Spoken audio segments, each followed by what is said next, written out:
3 peaks show that there are 3 isotopes of neon. So because these are all going to be 1 plus ions, it's going to be Ne20 plus, Ne21 plus, and Ne22 plus. The one deflected the most is going to be the one with the lowest mass to charge ratio. So that's the Ne20 plus.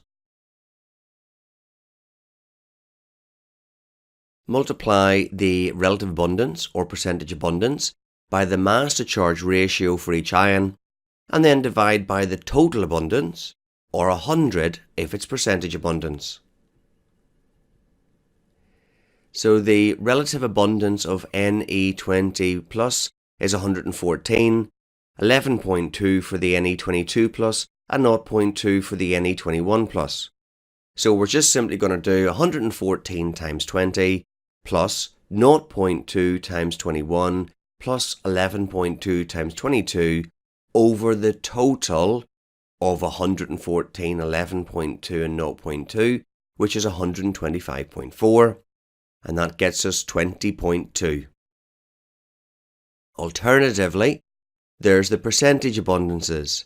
So we just do 90.9 times 20, 0.16 times 21, plus 8.9 times 22 over 100.